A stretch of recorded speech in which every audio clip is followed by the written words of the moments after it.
And today we're talking about the things that we watch and read outside of the material that we cover for Snark Squad during our free time.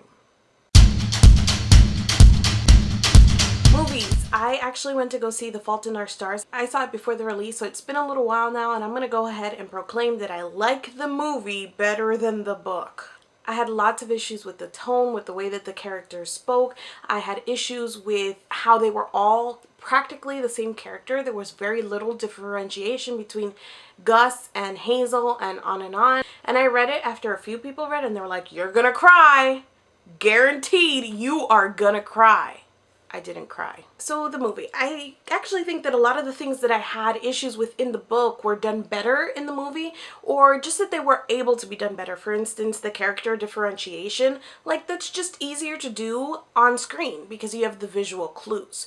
And the same thing with the character voice or the way that they were portrayed. They seemed like different characters, but that also has a lot to do with the different people playing them. I saw it at like 9 p.m. on a Thursday, which is also the time that every crappy tween in the Tri-County area decided to show up at this theater. And I usually don't complain about younger people or older people, but these tweens were pretty bad. There was one girl behind me who started bawling when the credits came on. Like nothing had happened, just The Fault in Our Stars.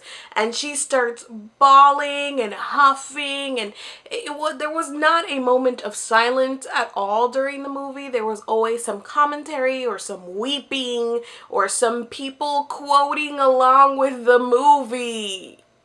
The crying girl behind me, anytime Gus was on screen, she would scream, "Gus, you're so perf!" And she would clap because Gus was perf. There's a scene in the movie where Gus is actually vomiting and it's pretty gross. And she goes, "Ew!" And I couldn't help it. I had to turn around and say, "Not so perf anymore, is he?" I told that story on Twitter too, but I'm pretty proud of that story. Last time I heard so many people openly weeping in a theater was probably Passion of the Christ.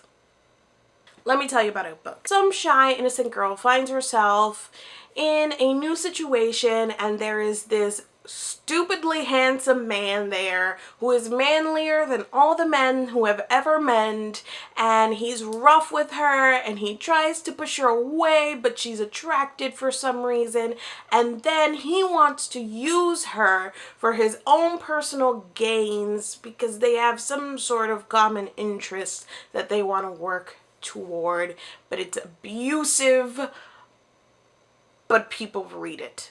What book am I describing? 50 Shades of Grey or Dark Fever? And my point is only that it's weird that some people would read 50 Shades and say, abusive, and then read Dark Fever and say, this one I like. And there's nothing wrong with that. Everybody is entitled to their opinion, blah, blah, blah. But it just got me thinking about guilty pleasures and where we draw the line. And that's not the topic for this week, but I just wanted to say that I really, really did not like Dark Fever, and it's one of those things where you're the only one who doesn't like it. Like everyone else in the world gave it 3 stars or above. And I do get that there's like elements of it that are pretty cool, like the whole Fae thing and the fact that she can see them. And I really don't really remember what those cool things are anymore. I read this a week ago and all I remember is that he chokes her. We've got to go back a couple of books before I hit some ones that I actually want to recommend. So the first one is The Strange and Beautiful Sorrows of Ava Lavender. It is magical realism and it is lyrical prose. So if you can take those two things, I would recommend this book, which is kind of phenomenal in the way that it depicts the life of this girl with wings. And what it says, it's very literal, but at the same time, if you go back and you look at it with a metaphorical eye, there's extra things that you can pick up. So she literally has wings, but what does that mean in the grander story? And I had a lot of fun talking about that with Sarah, who read it with me. I will put links to all the things I blabbed about in the post below, and I'll also link you to my reviews because I review all the books that I read so that you can just get a little bit more detail about what I liked and didn't like about each of the things that I mentioned. I also mentioned The Fault in Our Stars, but I can't link you anywhere, so just, go watch a movie. Go see a movie. And then come back and keep reading Snark Squad because we're spending so much time watching stuff and reading stuff for this blog. Sweeney, we will see your face on Tuesday, and thank you so much for listening to me vomit all the words.